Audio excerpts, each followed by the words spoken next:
Ce lycée, il a été fait et dessiné par un architecte dont je n'ai pas le nom, mais qui est passé, ce bâtiment est passé sous bâtiment historique et qui n'a du coup pas le droit d'être modifié, d'avoir des matériaux modifiés, etc. Moi je pense qu'il a changé parce que c'était pas la même éducation à l'époque, même l'éducation en elle-même elle a évolué, donc le lycée a suivi l'évolution. Mais ça c'est pareil, c'est avec l'évolution du temps. Ouais. Avant c'était de père en fils, etc. Maintenant on spécialise sur certains points de...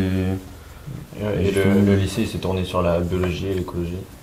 Et on a un très bon service de cuisine. Et on sait à peu près d'où viennent nos produits. C'est que du local et ils ont su même adapter les locaux. Par exemple, les salles de classe qui étaient avant comme ça, j'imagine, ils ont su les adapter en labo, etc. pour spécialiser les BTS. Ouais, l'exploitation déjà, il n'y était pas. Nous, ils ont su l'adapter selon nos besoins et selon leurs besoins à eux. C'est le maraîcher locaux pour les fruits et les légumes, les élevages du coin. Notre propre exploitation aussi. Voilà. On voit parfois les cuisiniers se balader dans le lycée pour aller chercher les épices, le thym, le romarin, etc. C'est eux qui choisissent, mais nous, ça nous va bien. Puis il y a souvent plusieurs choix, donc c'est ça qui est bien. Il y a plusieurs choix. Et ça varie aussi. Voilà, ça varie et nous, ça nous plaît, donc on n'a pas à demander vraiment ce qu'on veut, quoi. Le gros point positif du lycée, c'est la cantine. Je suis ici parce qu'il y avait du rugby. Je fais du rugby dans un club de la région. Et ici, c'est comme un peu un pôle espoir qui spécialise dans le rugby où on a des entraînements plus souvent dans la semaine.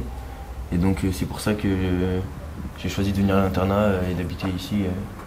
Sinon, c'était impossible de faire les allers-retours de chez moi. Les horaires, c'était trop dur. Moi aussi, je suis à l'internat depuis 2 ans.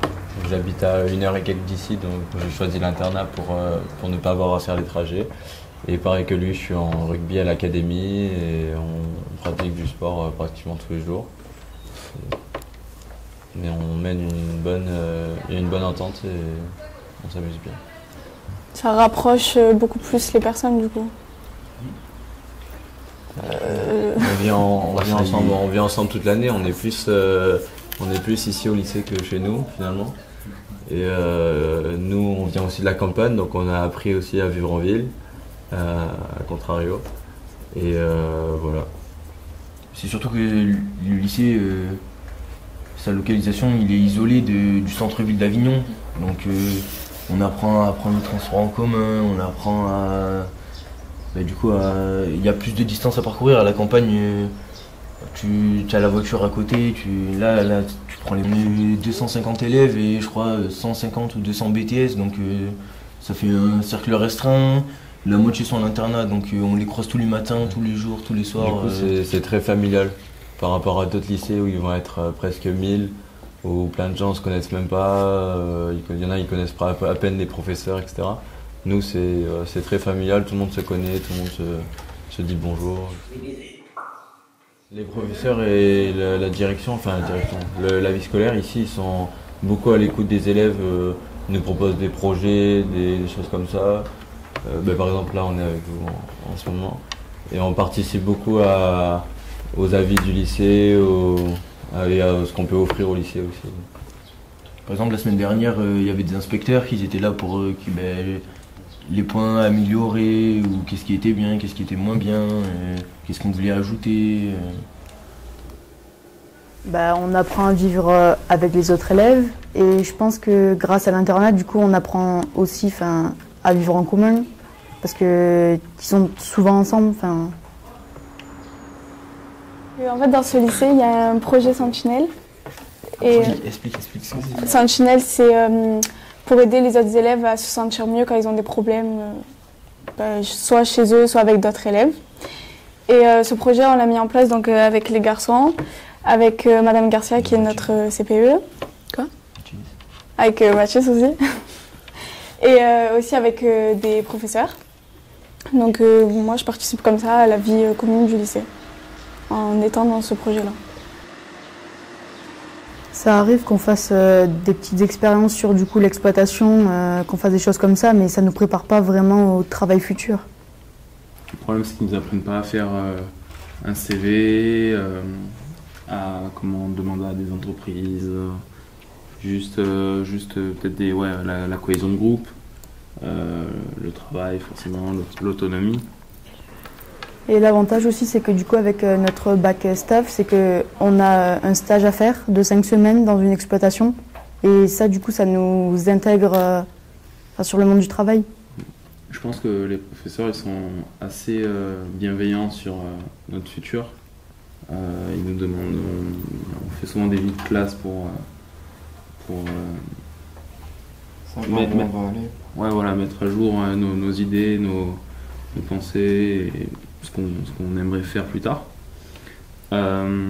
Ensuite, ils sont assez, par exemple pour le stage, ils nous ont beaucoup aidé pour les démarches, pour nous aider à trouver.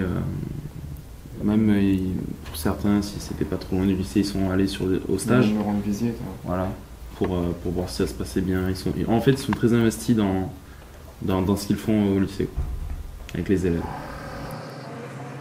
Ce serait l'exploitation parce qu'il y a énormément de travail derrière. Il y a des hectares et des hectares, ça s'étend sur une centaine de mètres, voire plus. C'est même juste pour marcher, c'est assez convivial si on est 2 ou 3, genre juste pour visiter. On vous présenterait ce qu'on cultive. Alors là, du coup, on arrive sur l'exploitation du lycée. Donc on va commencer par les classes de cours, des BTS et des terminales. Et on ira après voir les serres. Dans ce bâtiment, là, une cuisine pédagogique. Et c'est là où, par exemple, nous, les terminales, on fait notre agroéquipement. Et les BTS travaillent ici, ils sont la plupart du temps la journée ici, en travaillant, c'est toute leur matière ici, ils passent tout. Et ils ont la cuisine pédagogique qui se trouve ici. Alors là, on arrive devant les salles de cours. Alors là, on a la cuisine pédagogique. Après, en continuant, on a toutes les salles de BTS et de cours. Là, on fait l'agroéquipement et les BTS, ils font tout ce qui est agronomie, français, je crois aussi. Agroéquipement aussi, ils en ont. Ils ont de la zootechnie aussi. Enfin, c'est assez large comme enseignement. Les salles ici sont... Et après, les terminales aussi font des cours ici, donc les cours d'agroéquipement principalement, et c'est tout ce qu'il y a pour les cours de terminale ici. Donc là, après, du coup, on va aller sur l'exploitation. On va voir un peu les différents types de cultures qu'on a. Et le hangar, là où on a le matériel agricole. Donc les tracteurs, les broussailleuses. Donc ici on est sous la serre-chapelle, on cultive plusieurs aliments. Donc ici il y a des courgettes. C'est des aliments qui sont bio, on n'utilise aucun engrais ni pesticides. Et aussi les aliments qu'on cultive, souvent on les mange du coup à la cantine, qui sont cuisinés par le chef. Donc dans la serre-chapelle, il y a plusieurs variétés toute l'année, on change beaucoup. La culture elle est très diverse, donc on change beaucoup de produits. Par exemple, là il y a des courgettes, on a des fraises aussi. En début d'année, nous, les classes de terminale, on a planté des épinards. Donc ici, on cultive des vergers qui sont basés sur l'agroforesterie. C'est un système dynamique de gestion des ressources naturelles. Et ça permet en fait de réduire les intrants, de développer la biodiversité et d'améliorer la productivité des sols. Et les aliments qui sont cultivés ici sont aussi utilisés pour la cantine. La vente directe en fait c'est quand les produits cultivés et produits ils sont vendus directement sur l'exploitation. Et donc ici les aliments ils sont utilisés pour la cantine pour les étudiants, mais aussi on vend on vend des fraises. On vend des pêches ou alors par exemple le raisin, on le transforme sous forme de jus de raisin ou voilà.